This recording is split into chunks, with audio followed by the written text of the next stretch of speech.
Darling Albert, anak, Jepoy, kumain na kayo. Oh, anyari sa inyo? Bakit ganyan mga itsura nyo? Kasi darling, natalo kami nung pamilya ni Paring Kaloy dyan sa nauusong flip-top ng mga bata ngayon. Visit. Baka naman kasi hindi mo kinausap ng ayos. Tsaka, sa mga flip-top na yan, bakit ba naman sasali pa kayo sa mga ganyan? Away, bata lang yung mga ganyan eh. Tara nga kay Paring Kaloy, samahan nyo ako, kausapin natin na maayos. Maayos ha, mahinahon. Paring Kaloy? Paring Kaloy? Sino yun? Hoy, Marindelia, napasadya ka, anong meron? Ayun nga Paring Kaloy, yung asawa at anak ko, medyo inis nga sa inyo, gawa ng natalo nyo daw sa flip-top na yan. Oo. Wala naman problema sa akin kung talagang mayayabang kayo. Wala naman problema kung natalo nyo sila sa flip-top na yan. Pero ang sa akin lang naman away bata yung mga yan. Malalaki na tayo, wag na tayong makisali pa. No? Sige Paring Kaloy, una na kami. Salamat, sige. Dog ka ng dog! Nakita ko yung tatay mo tinutuli sa ilog na tira itlog! Asawa ko yan, darling! Abate ka, biglaan to Alam ko trabaho ng tatay mo, tanod. Nakita ko sa ilog, inaanod! Sus, wala yan. Ako si SpongeBob, ikaw si Patrick. Nakita kita kanina tumatay sa plastic. Wala na. Sus, alam ko ulam nyo kagabi pa sis. Hindi. Huwag ka na sumaba. Talo ka na, uwi na kami. Ayoko sa Marawi. Madaming kalapati. Nakita ko nanay mo tumatay. Nakawaki. Preso ka na, Jepoy, anak. Tara na. Talo. Wala ka, bala ka sa buhay nyo. Ha? Ay, boss! Kanin pa nga. Dito. Diyos ko, ito na naman itong mga to. Bubulos na naman. Singkarang sisiba kumain ang tatakaw. Pang 50 at ang kanin na nila to. Diyos ko. Hello again. Ito pa yung mga kanin nyo. Ayan. Ito pa. Okay. Ay, wait lang boss. Dito pa pala sa kasama ko mga 5 kanin pa. Tama na naman. Ang sisiba nyo kumain ng tatakaw nyo Tirahan nyo naman yung iba, no? Baka maubusan. Parang mga hindi kayo nakain. Kanina pa kayo dito, Diyos ko po, ang litsan, walang kabusugan. Uwi! Diyos ko, dito na tumira Teka. Nasaan manager nyo? Ganito ba mga empleyado dito? Eto naman si Sir, hindi mabiro. May 3 kaban pa dun sila saing lang. Wait lang. Masyado ka naman seryoso masyado. Gusto nyo lahat ng kanin dito, iuwi nyo na. Ha? Wait lang, teka lang. Dadaling ko dito pagkasaing, ha? Sige. Ay! Diyos ko! Sabaw na naman to, panigurado! Wala na nga sabaw, hingi pa ng hingi. Tignan natin ngayon. Hello, sir! Again and again. Ito na po sabaw nyo. Yan! Sarap niyan! Salamat!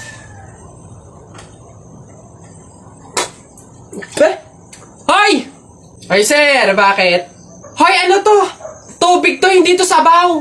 Ay, sir, alam ko. Ang usapan kasi, sabaw. Hindi klase ng sabaw. Bastos to. Palitan mo to. Sasabi ko sa'yo, palitan mo to. Ay, wow!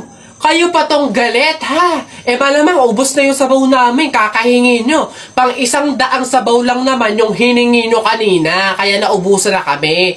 Kapal naman ito, buto-buto na nga yung ulam nyong manok. Para lang mapakinabangan nyo yung only rice namin, kaya ka nagsisabaw dyan. Ha, ganon. Anong gagawin ko dito? Hindi mo alam yung gagawin mo? Ako alam ko, isabaw mo yan sa only rice mo. Gawin mong sabaw tubig. Face ito. Ano ba yun? Tagal naman na order ko. Ayun na. Hello, sir. Ito na po order nyo. Ayan. Ayan. Okay na po, 812. Hoy, teka, halika. Ay, sir, ano yun? Bakit dito ako kakain sa daon ng saging? Paltan nyo to. Nasaan ba yung manager nyo? Tawagin nyo nga. Ay, sir, good day po. Ano pong problema dito? Yan kasing service crew nyo, dito ako papakainin sa dahon ng saging. Ay, sorry, sir. Mali yun na ibigay. Dahon ba yun ng saging? Mali, dito pala dapat. Yan. Sa plastic kayo kumain.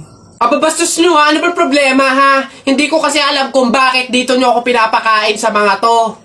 Hindi mo alam, sir? Tignan mo yon. Ha? Diba, CCTV? Ikaw lang naman yung lagi naming nahuhuling nangunguha ng mga plato namin. Hiyang-hiya naman kami sa'yo, ang kapal na mukha mo. Naubos na yung mga plato namin dahil sa'yo. Hindi ko alam kung bakit ang hilig-hilig yung manguha ng mga kasangkapan ng mga fast food chain. Tapos magtatanong ka pa kung bakit diyan ka namin pinapakain. Swerte mo pa nga may kakainan ka eh. Kainin mo yan. O basta mga pare, ganito ang plano ha. Kapag andun na tayo sa Mang Inasal, isang PM1 na only rice lang yung o-orderin natin. Isa lang ha. Tapos PM2 na hindi naman only rice. Makakatipid na tayo nun guys kasi doon sa order na only rice tayo, hihingi ng mga kanin. G? Okay? G. Oh, good day mga sir. Excuse me, order kami no? PM1 isa na only rice. Tapos, PM2 na hindi naman only rice, 3. Hoy kayo. Sinong maloloko nyo, ha? Wala na kayong maloloko dito. Alam na namin yung mga strategy nyo. Since mahal yung only rice, isang only rice lang yung o-orderin nyo. Tapos yung iba, mga mumurahin na. Ngayon, pag naubos yung kanin, tsaka nyo pupuntiryahin yung isang only rice lang na order nyo. Bubulos kayo ng bubulos, iisa lang naman yung in-order nyong only rice. Sinong maloloko nyo? Hindi. Simula ngayong araw na to, hindi na mangyayari yung ginagawa nyong ganyan. Kung sino lang yung umorder ng only rice, siya lang yung kakain ng madaming kanin. Ay, bawal ba yun? Oo, bawal na nga. Ngayon, kaya wag na kayong magtangkang magdaya-daya dyan mga abutan ng kanin nyo na yan dahil pababantayan ko kayo. Pasok! Kala nyo tignan natin ngayon. Hoy guys, wala na tayong kanin. Hindi tayo lahat pwedeng humingi ng kanin kasi isang only rice lang naman yung order natin. May nagbabantay pa. Hoy, nakikita at naririnig ko kayo ha? Tigil-tigilan nyo yung bulungan nyo at pandadaya nyo. Sabi ko sa inyo, kung sino lang yung umorder ng only rice, siya lang yung kakain ng madaming kanin ha? Excuse me po, magtatanong lang po, mawalang galang na. Wala po kasi kaming chicken oil dun sa table namin. Hihingi lang po sana ako. Ha? Chicken oil? Bakit? Dahil buto-buto na yung manok mo. Para saan? Para yun naman yung ulamin mo ng ulamin kapag bubulos ka na ng madaming kanin. Alam ko na yung mga strategy nyong ganyan. Kapag nga naman naubos yung manok na dapat tinipid nyo, ang pupunteryahin nyo naman yung chicken oil namin. Kasi nga naman masarap yung chicken oil namin, pwede nga namang ulamin yun. Dahilan para mapakinabangan nyo yung only rice. Alam ko na yan, wala na kayong mauuto dito. Visit? Akala nyo, banu-banu ako, no? Akala nyo, hindi ko malalaman yung iba pang mga strategy nyo. Hindi po to chicken oil. Wala po tong lasa. Ay, wow! Ikaw pa tong nag-inarte. Alam mo, kulang pa nga yan eh. Asin. Budburan mo ng asin para magkalasa. Chicken oil. Wala na, ubos na. Anak! Nay, bakit? Matutulog muna ako saglit. Ikaw muna magbantay sa burol ng lolo mo, ha? Wag mong iiwan yon. Dapat daw laging may kasama yon. Ha, bakit naman dapat laging may bantay? Pamahiin. Pag daw iniwan mo yung patay dun sa kabaong, papalitan daw yan ng puno ng saging ng mga engkanto. Sige, Nay. Naantok na ako eh. O siya, sige na. Lolo, inaantok na talaga ako. Pasensya na. Matutulog muna ako saglit. 5 minutes lang, ha? Di naman siguro totoo yung mga pamahiin na yan. Enkanto. Sige. Bakit walang bantay dito sa burol? Ang lolo! Lolo! Sinasabi ko na nga ba? Nay, bakit anyari? Wala na yung lolo mo. Ha? Wala na sa kabaong si lolo? Sabi ko naman kasi sa'yo, bantayan mo eh. Kukunin nyo ng mga engkanto at papalitan ng puno ng saging. Kasalanan na ng mga engkantong yan. Babanatan ko yung mga yan. Puno na lang ng saging na natira, Lola. Di mabuti, Nay. Bakit? Eh di iwas gastusin, makakatipid, wala na tayong ipapalibing. Naipasalamat nga tayo sa mga engkantong yan, sila na bahala dun kay Lolo eh. O sige na, papakancel ko na yung lupang lilibingan ni Lolo. Hello? Cancel na po yung lupa, hindi na po kami magpapalibing. Okay. Salamat. Tipid ng 50K. Lala. Basta kahapon, pumunta ka. Ay, nakagat ko yung dila ko, ang sakit. Hala, bigay ka ng number, bilis. Ha? Number 4. A, B, C, D. Hala, letter D. Ibig sabihin, naiisip ka ni letter D. Si Dodong yan na. Yung crush mo? Nay! Hindi naman. Hindi ko na naman crush yun. Asim-asim ni Dodong eh. Ikaw nga, tinan mo yung yung ilong mo nagpapawis. Ibig sabihin daw niyan selosa eh. Nagsiselos ka siguro pag may kalarong iba si Mark Jun, no? Hindi naman ako selosa. Anong paki ko kung may kalaro ng iba si Mark Jun? Andyan pa naman si Tep-Tep. Ano ba yung... Hay, kaya ano yung mga pinag-uusapan ninyo? Kababata pa'y kumikiringking na kayo, ha?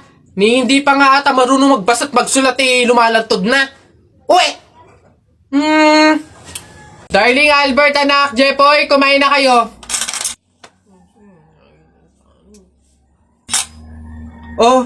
Anyari sa inyo? Bakit ganyan mga itsura nyo? Kasi darling, natalo kami nung pamilya ni Paring Kaloy dyan sa nauusong flip-top ng mga bata ngayon. Visit. Baka naman kasi hindi mo kinausap ng ayos. Tsaka, sa mga flip-top na yan, bakit ba naman sasali pa kayo sa mga ganyan? Away, bata lang yung mga ganyan eh. Tara nga kay Paring Kaloy, samahan nyo ako, kausapin natin na maayos. Maayos ha, mahinahon.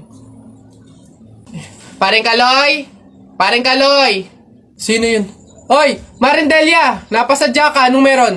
Ayun nga Paring Kaloy, yung asawa at anak ko, medyo inis nga sa inyo, gawa ng natalo nyo daw sa flip-top na yan. Oo. Wala naman problema sa akin kung talagang mayayabang kayo. Wala naman problema kung natalo nyo sila sa flip-top na yan. Pero ang sa akin lang naman away bata yung mga yan. Malalaki na tayo, wag na tayong makisali pa. No? Sige Paring Kaloy, una na kami. Salamat, sige. Dog ka ng dog! Nakita ko yung tatay mo tinutuli sa ilog na tira itlog! Asawa ko yan, darling! Teka, biglaan to Alam ko trabaho ng tatay mo, tanod. Nakita ko sa ilog, inaanod! Suswalayan, ako si SpongeBob, ikaw si Patrick. Nakita kita kanina tumatay sa plastic! Wala na. Alam ko ulam nyo kagabi pastis. Hindi. Huwag ka na sumaba. Talo ka na, uwi na kami. Ayoko sa Marawi. Madaming kalapati. Nakita ko nanay mo tumatay. Nakawaki. Pwede ka na, Jepoy, anak. Tara na. Talo. Wala ka. Bala ka sa buhay nyo. Ha? Tao po. Yes. Ano yun? Ito na po yung order ng pagkain. Buti naman dumating na. Nagutom kasi ako ngayong gabi. Tinatamad naman ako magluto, kaya umorder na lang ako. Sige, salamat, akin na. Oops, teka lang. Bago ko po iabot yung pagkain na to, meron lang akong gustong sabihin sa inyo. Alam nyo ba na pamahiin na bawal mag-abot ng pagkain tuwing gabi? Malas daw yun. Sorry, hindi ko alam. At least ngayon alam nyo na Basta ako, nagsabi lang ako. Kayong bahala kung gusto nyong malasin. Hello, anong gagawin ko dyan sa in-order kong pagkain? Sige. Mas mabuti na yun, nag-iingat. Wala naman siguro masama kung sumunod sa mga pamahiing ganyan. Mas mabuting sa'yo na lang yan. Iuwi mo na yan, kainin mo na lang yan. Yun! Joke lang. Hindi. Yan, mabuti yan. Sumusunod sa pamahiin. Ligtas, walang mangyayaring masama. Ayos yan. Yung bayad din nga po pala neto, nasaan? Yan. Una na ako, ma'am. Salamat. Kapag sinuswerte ka nga naman, nakauto na naman po tayo. Pamahiin is the best! Mga nagpapauto, talaga naman. Mga uto-uto sa pamahiing iyan.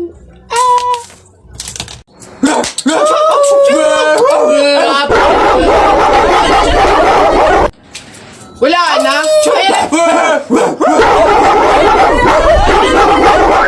Pakaingi. Sige, magpahabol kayo sa aso. Pag kayo mga nakagat at na-hospital pa kayo, hindi ko kayo mga sagutin, ha?